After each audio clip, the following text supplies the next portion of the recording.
On est samedi le 5 août et aujourd'hui, je suis à mon rucher de Québec.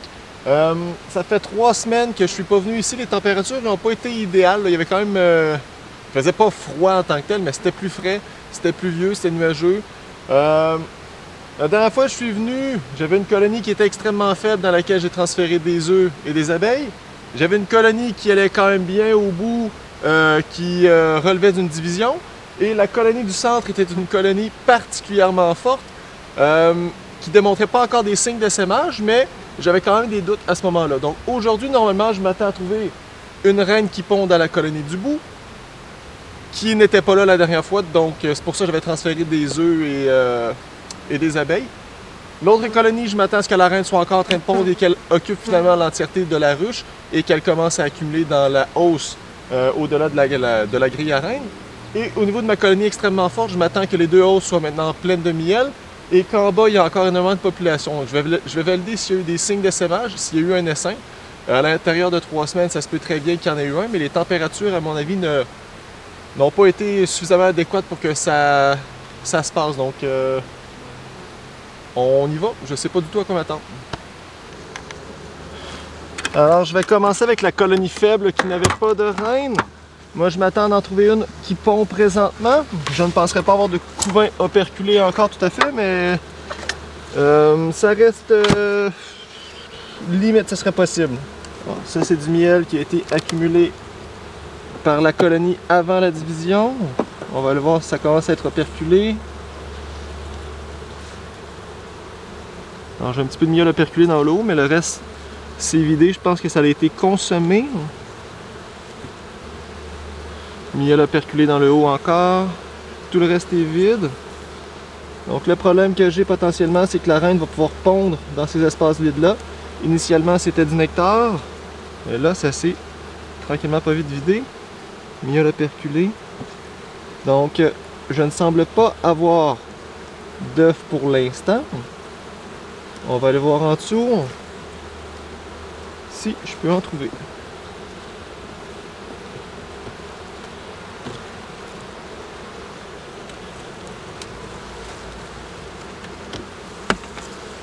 Alors, niveau population, c'est un peu plus nombreux que c'était la dernière fois. C'est normal, je leur en ai donné. Il y en a qui sont nés également depuis. On va se faire un peu de place en enlevant le cadre à l'extrémité. Cadre vide, je le vois déjà. Oh, j'ai du couvain. Normalement, c'est pas les œufs de la dernière fois, donc j'ai une reine qui pond. J'ai des œufs à l'intérieur même. Ok, c'est cool ça. Beaucoup de larves, beaucoup d'œufs. Donc peut-être que j'avais une reine la dernière fois lorsque je suis passé finalement et qu'elle n'était pas encore en train de pondre. Ou sinon elle a fait son... Mais... faudrait que je repense à mon timing là. Alors j'ai du couvain un peu en shotgun comme on dit. Il y en a un petit peu partout, c'est bizarre. Mais au moins il y en a, le reste est rempli de larves. À l'arrière, c'est rempli d'œufs et de larves aussi.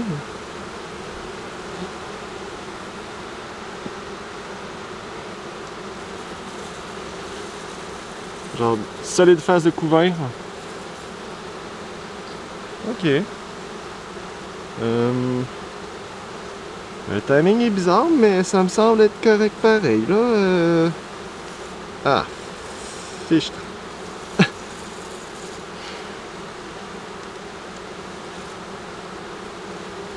Il y a ça ici qui me dérange un peu, là. Il y a une grosse cellule dans le bas du cadre.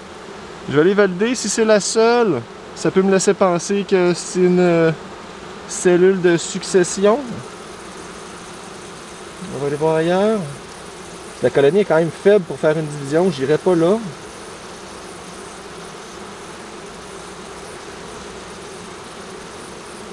Il y a beaucoup de couvains.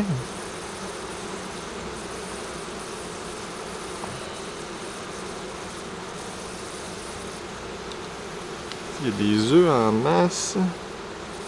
C'est sûr que là, j'ai pas vu la reine encore, mais...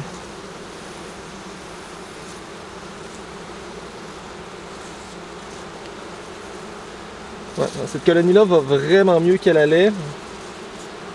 Ok. Bien. Je vais la laisser aller. Là, vu qu'il y a juste une cellule sur les cadres, ça m'a l'air d'une cellule de succession. J'ai un cadre qui a un patron de ponte un peu bizarre. Qui me laisse penser peut-être qu'elle est en train de vieillir et que les abeilles veulent la changer éventuellement. Je vais laisser ça aller de même. Pour ce qui est de la hausse à miel, je vais espérer que la reine ne monte pas pondre à l'étage en fait. Je vais le laisser aller de même, celui-là aussi. Parce que là, il y a quand même beaucoup de cadres disponibles pour la ponte. Je penserais pas que la reine monte en haut. Ça reste une possibilité. Je vais aller voir les ruches autour. Peut-être que je peux récupérer une grille à reine. Là, j'en ai pas assez pour toutes mes ruches présentement. Je vais attendre de voir.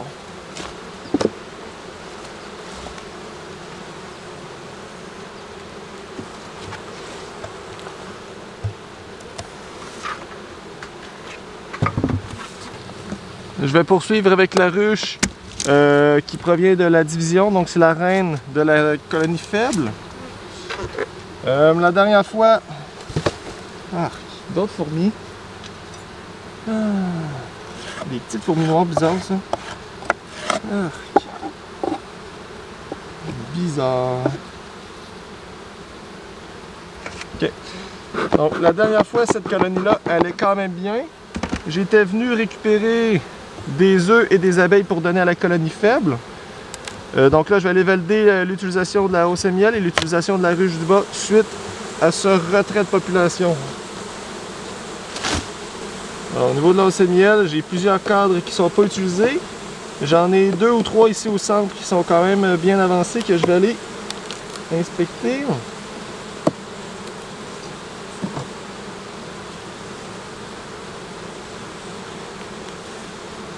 Donc ça accumule tranquillement pas vite, ça commence à être operculé. À l'arrière c'est pas mal pareil là, un petit peu operculé, le reste c'est du nectar. En construction, il y en a un petit peu qui est operculé. L'arrière est en construction également, il n'y a rien sur les côtés là, mais le centre il commence à être bien construit et bien accumulé. Le reste est en construction. De l'autre côté, en construction également, rien sur les côtés vraiment. Plus au centre. À l'arrière, ça commence à être operculé un petit peu. Donc l'étage avance bien, mais c'est pas la folie furieuse comme je m'attendais.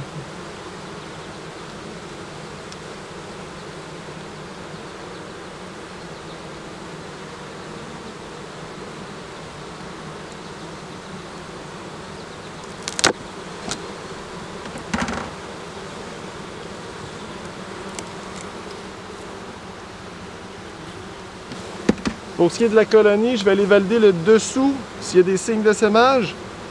Je n'irai pas déranger pour rien si j'ai pas besoin. Je sais que j'ai une reine qui pond, la population a l'air quand même très nombreuse, donc à ce niveau-là, ça m'a l'air de quand même bien aller.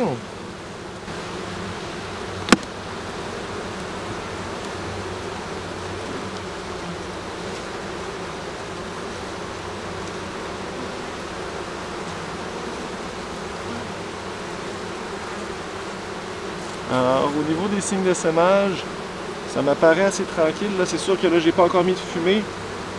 Il y a une bonne population qui occupe le bas des cadres quand même.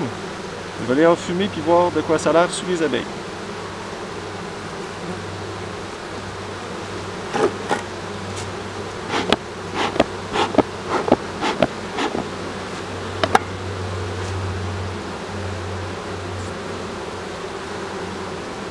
Alors, j'ai quelques coupettes de reine qui m'ont l'air vides. J'en ai une de temps en temps, j'en ai une ici, j'en ai une plus bas. Donc, il y en a quelques-unes, mais il n'y a rien d'occupé présentement.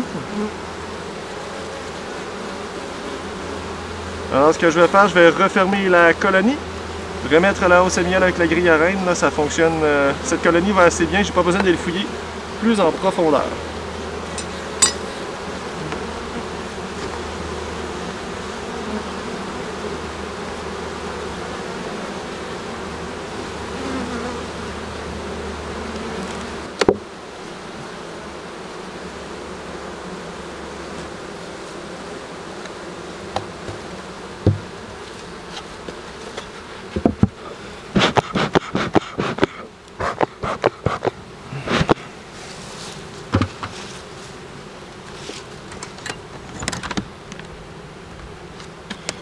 Alors, je vais terminer avec ma colonie la plus forte ici dans mon rucher de Québec et je crois de mon rucher de la Rive-Sud également. Là, c'est... Il y a 3 semaines, quand je suis venu, c'était franchement impressionnant la quantité d'abeilles qu'il y avait à l'intérieur. Et là, moi, je pense qu'en 3 semaines, il y a peut-être eu un essaim qui s'est produit. Mais je vais aller voir si mon intuition est bonne ou si au contraire, elles sont restées.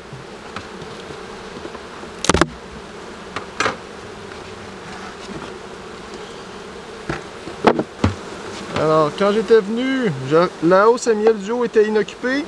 J'avais utilisé un cadre vide que j'ai mis à la hausse inférieure et un cadre plein que j'avais transféré en haut pour les inciter à monter. Le cadre plein a l'air de l'être encore. Les autres ont l'air d'être intouchés, non construits, rien du tout.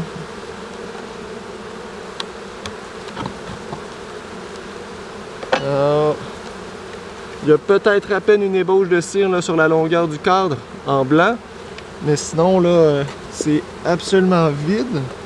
Pour ce qui est du cadre plein, lui, il l'est toujours, c'est normal. Il est plein, mais il est franchement beau là. Il est barre en barre. L'arrière est pareil. Tous les autres cadres autour, par contre, ne sont pas touchés. On va aller voir les autres boîtes.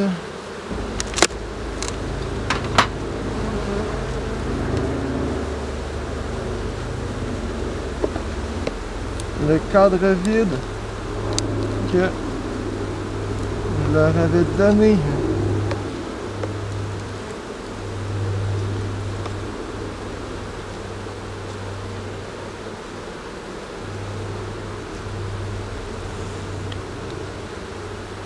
Le cadre vide que je leur ai donné lui était pas mal construit et rempli, operculé. Les autres cadres, eux, sont complètement pleins. Et les abeilles sont assez tranquilles à cet étage-là. On va aller voir en dessous. Ça se peut que je fasse un damier pour les inciter à monter là, dans le reste. Cette boîte-là va être quand même très lourde. Oh! Oh! Moi, je vais aller voir le dessous de mes boîtes s'il y a eu des cellules d'essaimage, s'il y en a présentement. C'est des trucs qui sont ouverts, qui l'ont été. Donc, on va les creuser.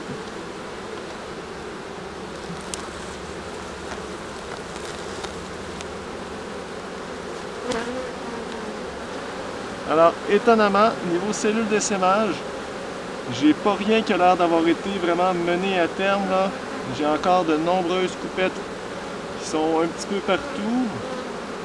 J'ai rien qui a été avancé, j'ai rien qui démontre des signes comme quoi ça a été complété puis qu'il y a eu émergence. Donc,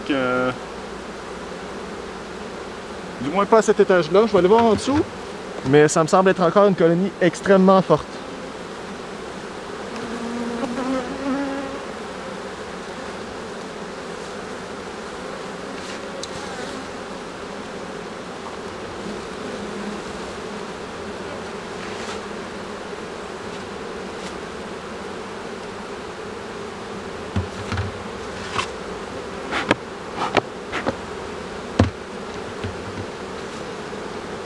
Alors au niveau de l'étage du dessous, j'ai pas plus de coupettes d'essaimage, j'ai pas plus de coupes de reine qui ont été complétées. Donc je vais refermer tout ça.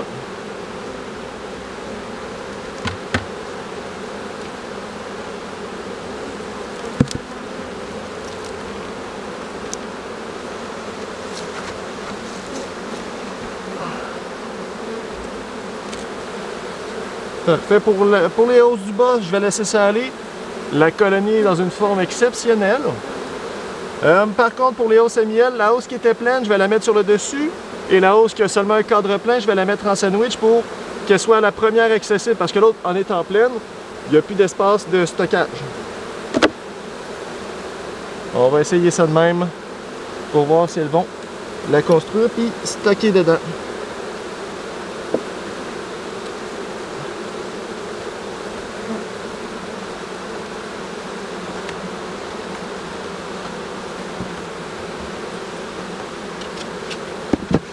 Alors de ce que j'ai vu aujourd'hui, c'est pas mal juste des bonnes nouvelles. La colonie qui était très faible maintenant va très bien. Il y a une reine qui pond. Donc, vu la quantité de couvains que je vois, les œufs, les larves, de façon que c'est avancé, il y avait probablement une reine vierge là, dans la colonie lorsque je suis passé il y a 3 semaines. Puis elle a fait son vol nuptial entre-temps parce que sinon le timing ne fonctionne pas. Par contre, j'ai une grosse cellule de reine dans la colonie. Il y en a juste une. Ce qui me laisse penser que c'est peut-être une cellule de substitution pour remplacer la reine. Donc, elle a quelque chose qui ne fonctionne pas là, aux yeux des abeilles qui la côtoient. Donc, je vais laisser aller. Je pense pas que ce soit un essaim qui se prépare. La colonie au bout qui a la vieille reine de la division va très bien. Donc, elle commence à occuper l'étage du bas. Il n'y a pas eu beaucoup d'accumulation de construction de tir dans la hausse à miel, mais c'est à s'y attendre dans une colonie qui vient d'être divisée. C'est normal. Et la très très grosse colonie continue à très bien se porter. Il y a un étage, il y a une hausse à miel qui est plein. Je l'ai interchangé là pour que la hausse à miel qui est vide soit en contact direct avec la colonie. Les 2 autres boîtes n'ont pas de signe d'essaimage, n'ont pas de coupette de reine. Par contre, elles sont très lourdes. Je ne les ai pas fouillées, mais j'ai l'impression qu'il y a peut-être eu accumulation de nectar à l'intérieur de celle-ci parce que la hausse à miel était pleine. Donc, j'aurai pas le choix de revenir d'ici peut-être une semaine. Ça se peut que j'ai une division à faire rendue là, mais pour l'instant, il n'y a aucun signe qui me demande d'en faire une. Donc, je me serais peut-être attendu à ce qu'il y ait plus d'accumulation dans les hausses à miel, mais vu les températures pluvieuses et quand même fraîches qu'il y a eu, je suis pas surpris. Je suis juste un petit peu déçu, mais en même temps, là, je suis plus en mode faire des abeilles que faire du miel cette année à date. Donc, passer de 4 colonies à 9. Alors, je vais laisser aller. Ça m'encourage pour la Rive-Sud. Ça fait aussi longtemps que je suis pas allé les voir là, sur la Rive-Sud, environ presque 3 semaines. Mais vu ce que j'ai vu ici aujourd'hui, j'ai pas des grosses craintes à avoir.